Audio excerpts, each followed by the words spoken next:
Excuse me. Oh Lord, what's going on there, YouTube? What's up, you guys? It's a snow day here in Virginia. The DMV. Virginia. So I guess this is our first comment reel. So we had talked about it before in a video that we haven't been able to comment on a lot of y'all's videos that y'all been giving us. We really appreciate all the videos y'all been like commenting on and like liking, but we haven't been able to really comment back like we really wanted to, and partially because we work 24/7. I mean, y'all see us do videos at nighttime, but you rarely see us ever doing videos during the day. The only reason why we're doing this now because it's snow all outside, and we just actually filmed something outside just a little while ago, which is hilarious. But anyway, so without further ado, we're gonna actually start like commenting on some of the different comments y'all left us. The first one comes from when we did a video on the revelation that Spider-Man is now going to be returned back to the Marvel Universe. 3 of y'all commented, and we're going to go into each one and we'll try to reply back as best we can. The first one was Angel Chavez. Angel has stated, "I've been waiting for this moment actually, and thank God they are now partner. I am very happy." Angel, I am very happy as well. Like, I mean, the fact of having Spider-Man back to the Marvel Universe, what that can do in the long term and longevity of the character, I can't even imagine. Like, this is a partnership that's been like years in the making, so they're definitely happy about that. Next one was Dre Garner. He's like, "It's about time. Hope they keep Garfield." So, Joe, do you think that they're gonna keep Andrew Garfield? I doubt it, but at the same time, I hope they do. Yeah. You know, I really doubt it. But I really do hope they do, man, because he played the role very well. Yeah. Probably one of the best Spider-Man like we've seen up to date, in my opinion.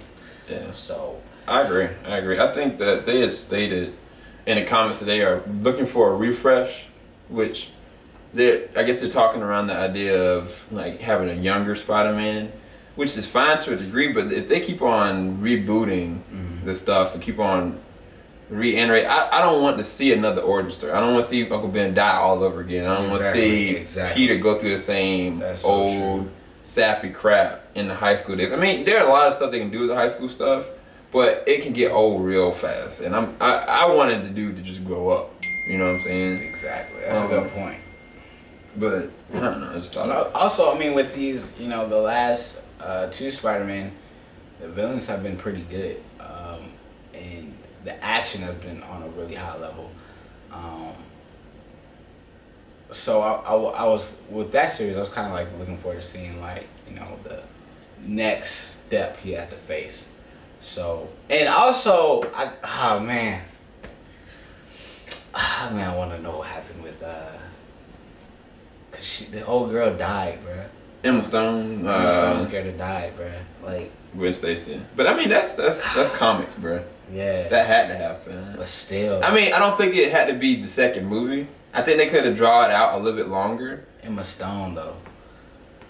Yeah. She played that role, man. She did. She was like, she's such a sweetheart, bruh. She did. I think that was one of the best connections they'd ever made as far as chemistry, like in the comic book reality. I mean, I've seen different ones, but I think that far exceeds any of the ones that I've seen in the comic book world. JDS 4696, and he's always commenting different things. He's like, "I'm really excited about this. Spider-Man is my second favorite superhero after Batman, and the idea of him being combined with other superheroes is cool." I highly agree with you, man. Like, Batman's always been my favorite too. But Spider-Man's always a second. Like, a lot of people are like, "Superman's your favorite." I'm like, nah, Batman is number 1. And then after that, I think it's Spider-Man. Like, what's your top 3? All right, how they rank? I think Spider-Man probably is number 1 for me. Ooh. Spider-Man is probably number 1 for me. Wolverine's definitely on the top list. I think that's my list right there. Wolverine, Spider-Man, probably number 2. 2 favorites. 2 faves. That's what's up. 2 favesies. That draws another interesting question. Imagine, like, they've now done Superman live action TV series. Now they're doing Gotham live action series. What if they ever did like a TV series on Spider-Man? Now that Marvel has a conditions rights to like Spider-Man, what if he shows up on Agents of S.H.I.E.L.D. and then they spin off a series on Spider-Man? Live action. They've never done that before. Like, why has nobody ever even thought of it? Because Sony, I'm just playing. They kept Spider-Man captive, and because of that, the rights, they couldn't be negotiated back and forth between film or TV. So, who knows? This might bring us something to the TV world. The next comment goes into another video. This is for Gotham, I think episode 15. JDS is again commenting, 4696. This origin tale for one of my favorite Batman villains was kind of interesting, and Julian Sands in the role of future Batman villain was really fun. He's talking in reference to the Scarecrow. I think that was a really good origin tale. I really liked it, but what they are doing now with episode 16 that we just saw last night, like, y'all need to check that review out. Y'all need to check out not only that review, but we also did a spoiler review as well, going into the possibility of being the Joker. So I'm really hyped for that. Let's see. I'm gonna go to another one that was from Troy Morgan. I am the only one who thinks that the majority of the acting in the show is terrible. Like, come on. I think the actor who plays Penguin is terrible. Also, who in their right mind would cast a kid who plays Crane's son? I love the show and the premise, and for the most part the acting ability of the main characters, but it seems like they aren't going their best to cast good supporting actors, and that's hurting the show. Now, what's your take on this joke? I have a comment, but what's your take? I can kind of see why they're saying that. But I don't know. I love the show. I mean, I freaking love it. That's probably one of my favorite shows out right now. I've definitely seen, you know, shows with more drama that had, I think, better acting. But I don't watch the show for the acting. Like, I think, I'm not saying the actors are bad, because they're not. It's just, I don't think, yeah, I think they're playing a role. I don't think the characters actually call for that much dramaticism, if that's the word. Yeah. I mean, that's the same thing I was thinking. If anything, if their acting is bad, I think but for argument's sake, if the acting is bad, the show makes it up in plot. Like, it does. I mean, their plot is just crazy. It's just crazy good. Yeah. My thought, Troy, is the fact that with the show, they are playing villains that are in a DC Batman world, and they're not even their full forged villains. Now, this is the thing that I think that you're thinking about. You're thinking about how Christopher Nolan did the arc for Scarecrow, or did the arc for Ra's al Ghul, or did the arc for Bane. He utilized the characters outside of the theme of what they are, their mythos. The characters, how they are and how they are in a comic book, are totally different in how they're well acted and they're portrayed within the Christopher Nolan universe. The Christopher Nolan universe is really dramatized, it's really deep, dark, and it requires levels of heavy acting. But I think that with this show it sells that, such as, take Jada Pinkett. She went from, what was that show where she was the ER? I can't remember the name of the show. But she came from certain shows to this role, and she made the role her own, in that she's playing the character to a T. That in and of itself is the definition of acting. Acting isn't encompassing of you going and saying, okay, I'm going to act out and I'm going to do this and make it really dramatic and make it really deep and stuff like that, versus playing the role that you're given. You know what I'm saying? It's like the boy from last night that played maybe the Joker. He played the role that he was given. You don't know if it's the Joker or not, but he played that role so well.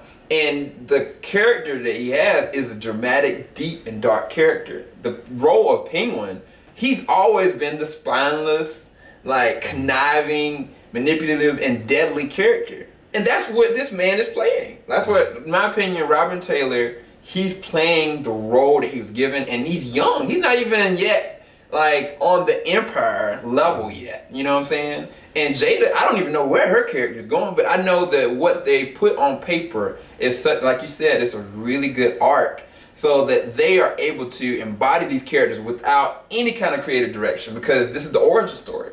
It can go anywhere. So to me, the only people that are how do I put in a box, in my opinion, are Gordon, and to a fault, I guess, Barbara. Like they're playing the roles because we've seen what their origins look like. And not just that, they have to play the arc a certain kind of way. But people like Alfred and even Bruce, like we haven't seen their full origins of what happened in those missions. And that's what makes the show. You know what I'm saying? If anybody has to like go outside their bar, it's people like Jada and Robin and the different people such as like this guy is playing the Riddler. Like, I mean, they're going above and beyond. And so to me, I mean, I beg to differ, but I understand where you're coming from. But if you compare it to like the Christopher Nolan universe, like, man, it could be a lot better, you know? But that's just overacting given with the script that you got versus taking the characters right off the comics and what they look like before, you know? But yeah, I also think it's good, like if I'm looking at it like this, like too, you take the Penguin's character for example, like us as viewers, we're actually bonding to a villain, a soon-to-be villain, you know? That's very kind of like a hard thing to even consider, like if you're writing a story. I think, you know, like, all right, I'm gonna have my viewers intentionally bond and get attached to someone who's gonna be later on a super villain that you're gonna grow to dislike. You know what I'm saying? That's kind of, I think that's a hard thing. I think they're doing a good job because a lot of the characters, even a lot of characters in the city, I think they're trying to capture a mood where it's like all the characters have this peculiar insanity about them. Yeah. And on that, it's like, it might seem like they're not doing a good job acting. But I think for the roles of the characters, I think they're doing a good job. I think they're capturing the theme of the show and what they're trying to do. I think they're expressing what they're trying to express. Yeah. That's real. That's real. The next comment comes from a different video. When I did a music video for Elastic Heart by Sia, I did my review for that. Paulette Leroy commented this.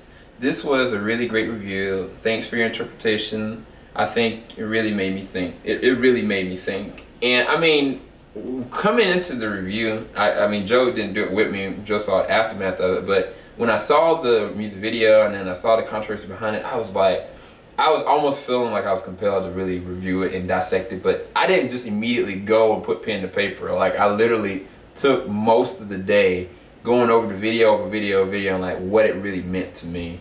And I still now continuously look at the video. It's just so well done and it's so well interpreted. And I really appreciate your comment for it. Thanks a lot, Paulette. T-Rock comments on our Flash review from the last one. I think it was, what was the last number? I feel like it's 14. But at any rate, oh, it was a Nuclear Man one. He comments, I know you both are really into comic book shows. However, I've been trying to find a good channel for reviews of the CW's The 100. It could be great to see and get some reviews for this show, as I think it's a great show. Thanks for that, T-Rock. I've seen The 100. I've seen the first season of it. I hadn't finished the end of the first season, but I've been looking at clips of the second season. It's just been amazing looking. And I know that Joe's been really wanting to check it out. I think part of the problem is we got so many like shows we've been looking at and so many movies we haven't been able to actually start up another show. But yeah, what was your thoughts, Joe? I'm still trying to find out. I mean, not like buying like a DVD set, but like where you can find the first season. Cause we got Hulu, but I've actually looked for the first season on Hulu. I think it just released on Netflix. Okay, cool. So we might be able to check it out on Netflix. But The 100, it was on sale on Amazon, I think for like $19.99 on Blu-ray. So, I mean, who knows? I mean, we bought The Following, we got the Breaking Bad series. I'm trying to get Luther. We've been looking at the Vampire Diaries. I mean, if it goes on sale, then we'll try to get it. If it's on Netflix, then we'll try to finish it and go over it. But I really appreciate your honesty, man. And if we can, definitely gonna try. I watched the first episode of the second season. I didn't know what was going on, so I was like, I better just stop. I'm just gonna stop right now. Trying to spoil yourself, man. So the next one, we're gonna try to get this through as fast as possible. I'm sorry if we're lapsing a little bit. I think the battery in my laptop's dying. This one came from Kennedy Samarakutty. I can't pronounce that name, but I appreciate the questions because they state, my questions are thus. Number one, what do you think of Harrison Wells from the Flash show Endgame? Number two, do you think that Spider-Man is going to be part of the Civil War or perhaps Infinity Wars? And number three, do you think that they're going to do Miles Morales or Peter Parker as Spider-Man? Ooh, those are some good questions. That's all you. I can't answer that. Yeah, you can. You can answer the Peter Parker one. Why I gotta? Hold on. I gotta get. You. Okay, you're gonna have to try the first one. At least the first one. Harrison Wells, the professor. Put on me a spot. Because I gotta get the guy staring charger. This thing's gonna die. Oh Lord. What do you think Harrison Wells from the Flash show? Yeah. Ah man, what do you think his end game is? Dude. I have no idea. And that's the thing, because these the last few episodes, you know, you think the dude, okay, yeah, he might be like, you know, he probably is. If I'm almost certain he's like, you know what I'm saying, the opposite of the Flash, you know what I'm saying? So,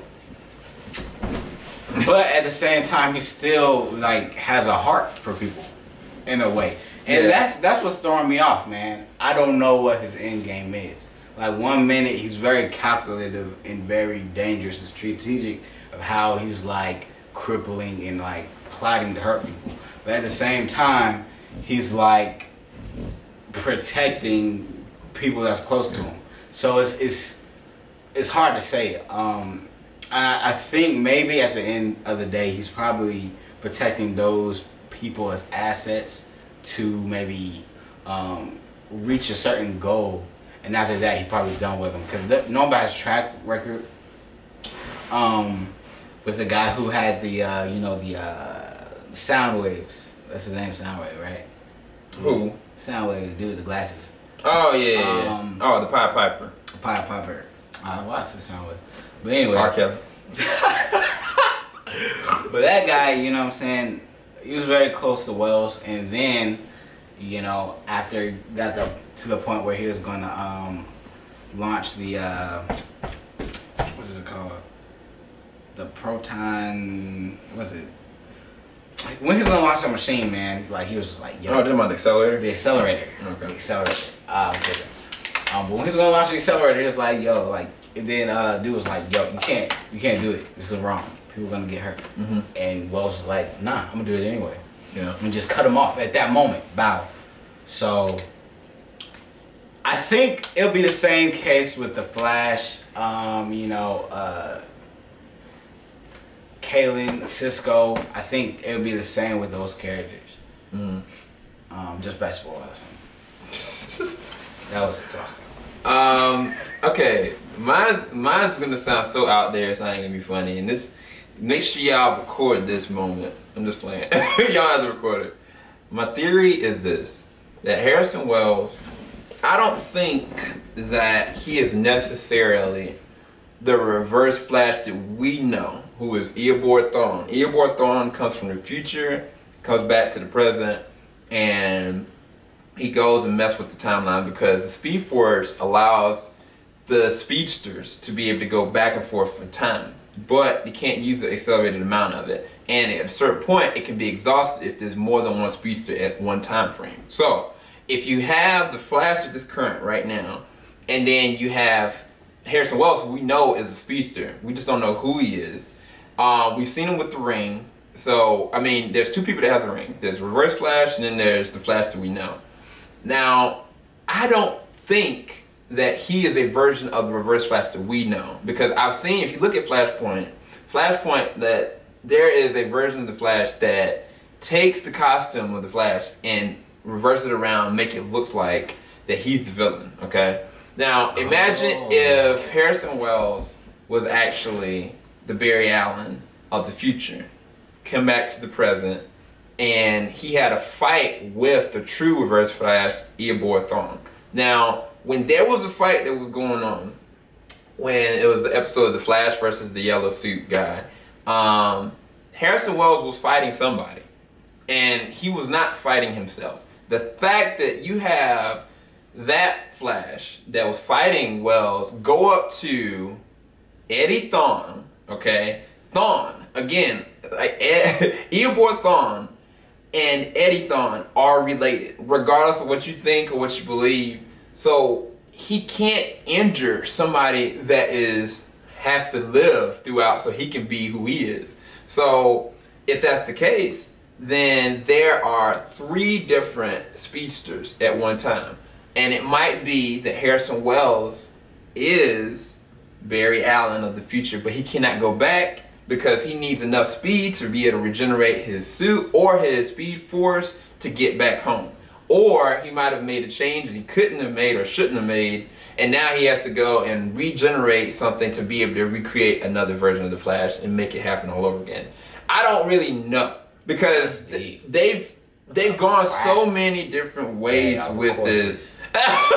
They've gone so many different ways with it. It could be that he's a different version of the Reverse Flash that is a byproduct of what happened, because there's at one point that Barry Allen does become the Reverse Flash. So I don't know. the end game, I have no idea, but those are the theories and the thought process that have been going through my mind. And the fact that the last evidence that we saw that it was Barry Allen's blood that was there at the crime scene, we know that Barry Allen did go back to the past to try to stop his mom's death. What that caused, what ripple effect that caused, I think is going to be found out later on in this next episode. It's going to be tonight. With that, okay, imagine if by him saving his mom, that caused a ripple effect so that instead of him being with Iris like he's supposed to be, that doesn't happen. Instead of him being the hero he's supposed to be with all these different deflects and being funny and charismatic, he's not. All because he went back to try to save his mom, or couldn't, or didn't. And so it all falls into the Flashpoint, and the writers are so amazing at boiling all this down, because you would never even think of this, because they've taken all the characters on such a plutonic level and brought them to the forefront to be able to talk about and be able to look at. And just on surface level stuff, you can see it. But there's so much mythos and Easter eggs there. I mean, you even got Gorilla Grodd. Like, there's now an introduced character that's a byproduct of the Arc Accelerator. So if Wells had not been there to do this, then these things wouldn't happen. Or would they? And that's why I cannot, Harrison Wells needs to be there for these things to have happened. But if he wasn't the one that had done it, and he did come back from the past, then I don't know. I really don't know. But those are some of the thoughts I have. It's complicated. It is. It is. I just went there. Do you think that Spider-Man is going to be part of Civil War? It's already been confirmed. Spider-Man is going to be in an up-and-coming Avengers episodic kind of thing.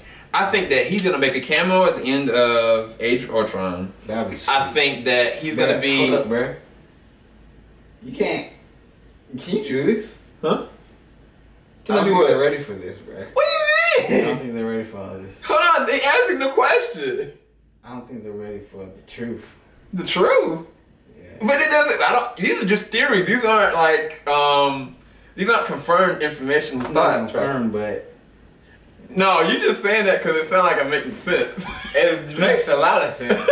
Now I'm gonna be expecting Spider-Man at the end of Age of Ultron. Look, don't expect anything and I say. Like, Spider-Man there, man. Look, don't blame me. I'm just coming out with theories and thought processes, okay? Alright, so I think that Spider-Man is gonna be at the end of Age of Ultron, maybe a small cameo. He's definitely going to be the focal point of Civil War. The problem that I have with that is that they were going to have Black Panther be the in-between. And now that they're gonna have Spider-Man, they're even delaying the Black Panther movie, and so that means that the role for Black Panther is even gonna be diminished because of Civil War. Now, I mean, Spider-Man was the one that was in the middle between Captain America and Iron Man. He was on the fence, and he came out to everybody, but I mean, I don't like that. If they had an idea with it, then have both of them there. But we'll see. We'll see what happens. And I think the last plot was, do you think for Infinity Wars? I think most definitely. I think that the events of Age of Ultron are going to cause a rift with all the Avengers. The only person that's going to be left and available is Iron Man. Because if you read the comic books after Civil War, the Avengers Initiative is created. Then there are different versions of the Avengers that are created. So imagine the Infinity Wars is going to have the new Avengers. It's going to be encompassed of Spider-Man, Iron Man, War Machine, say it again, and Vision. But what I'm saying, I think that the main Central Core members either going to be one dead, gone, or disbanded. And that's just for part 1. I think after part 2, it's going to require for them to come back. And that's just my theory. I'm speaking the truth right now. The last question, do you think they are going to do Miles Morales or Peter Parker? They're definitely going to do Peter Parker. Do I want them to do Miles Morales, the Latino, half African American? I would love it. I would love it. You know what I'm saying? Like, bring diversity to the motherfucker. Take it to the hoop strong. You know what I'm saying? But that's not what's going to happen. That's the reality of the situation, because they have already painted a picture that we have to see the same recycled crap in order to get gravitas of it. But I think that eventually there's going to be a point where Miles Morales is going to be reintroduced to this, because he's that's bank. They know that being able to reach different diverse groups is money in the pocket. So eventually they're going to have an arc probably after Infinity Wars where Spider-Man dies or something happens, and Miles Morales is introduced as an alternative character in a different universe. Imagine if they do Spider-Verse, that's the new comic that's right now. We never thought, or we were hoping that Civil War was actually going to be done, but it's being done today. And you know, that was years ago, but it's being done. So that means that anything that's now is up for grabs. So if they do Spider-Verse, then of course we're going to get a Miles Morales eventually. So, whew, that was speaking that truth, man. The Kennedy, you just wore me out with them answers and questions. Truth, man. I don't even know if I can answer anymore. Yeah, I was like, bro, that last question, that was like a layered cake of a question. How much time we got on this thing? Is it 27? I don't know. Shoot, I think the camera's gonna overheat at a certain point. All right, we got last question, bro. We got time for maybe 2 more questions. I apologize, y'all. I didn't expect us to go this far over. So let's answer, I guess, that one. No. A lot of people gave us love for our Kingsman joint. Dante Legacy Gaming said, nice review, fellas.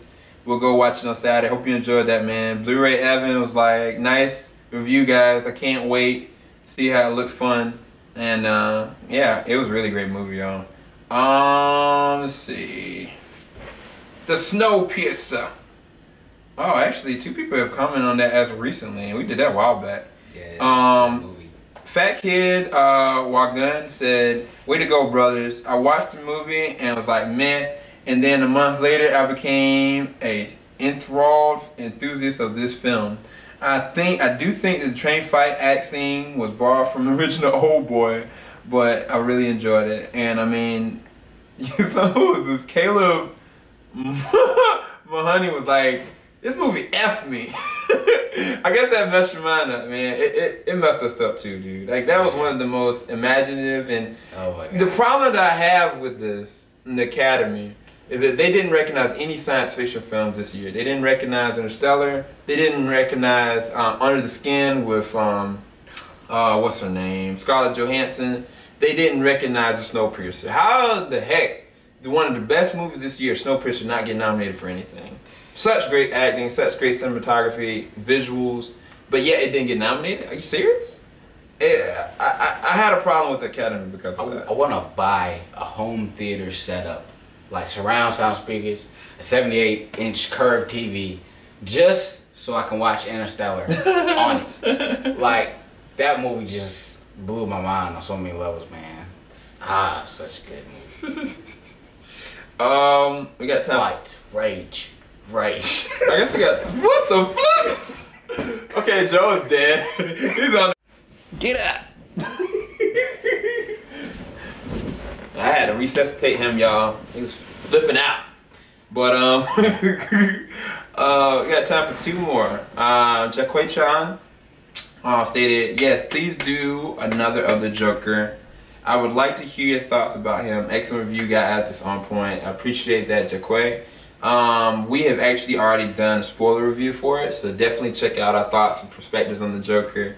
It was amazing performance by the guy named Cameron that maybe is doing the role of the Joker. I'm not really sure. The last one of the day, and I think it's got over like 5 likes, is by Jindansa. Is that how you spell it? Jindansa? Jindansa 7. Jindansa 7. He or she states, gosh, I love you guys. You guys are the first on here I've seen to understand the whole relationship mess in the story and enjoy it. So many other reviewers just seem annoyed by it and end up bashing Iris, but I'm like, why? This crap is entertaining as hell. This is real life. No one is wrong, Iris or Barry, etc., for feeling the way they do. Anyways, Firestorm was ridiculously amazing, and Robbie killed it in his performance. Joe and Cisco and that woman killed me. LOL. That was awesome. I really like your comment for that. Thank you. I really appreciate that. I think that looking at Iris and Barry's relationship is such an interesting spectacle. It humanizes the show. Definitely, man. Because it plays to when you have somebody that you love, that you've known for years, that you want to be able to bring out the different things that you feel, but you don't want to ruin the relationship. But then when you do, what is the cause and the effect of that? This is fleshed out in the show in the most humanistic way possible. And me and Joe go back and forth talking about like, oh, look at Iris, she's playing him because of this. And then, oh, Barry's gonna be like, nah, dog, I don't like you, Brett. Get out of my face. You don't know me, player. You know, I mean, it's really good interpretation of what a human response would be to love. Like, even though they're not together right now, you can tell and feel the love that's going in between the actions that they're making. And that's what the makings of a great relationship are gonna be. The platform, like when you go through something, when you come out of it, like what solidifies you as being those one true love, you know? And I mean, I think we've seen enough shows and gone through enough life to know that there are different realistic things that happen with their relationship that we can all connect with. And we'd be doing a disservice as reviewers not going and identifying with it or bringing it up versus like taking the easy route, like, man, I don't hear this rubbish, I don't hear this like booed up crap, like forget both of them. Like, we're gonna be as authentic as we can with our reviews based on us connecting with the characters, you know?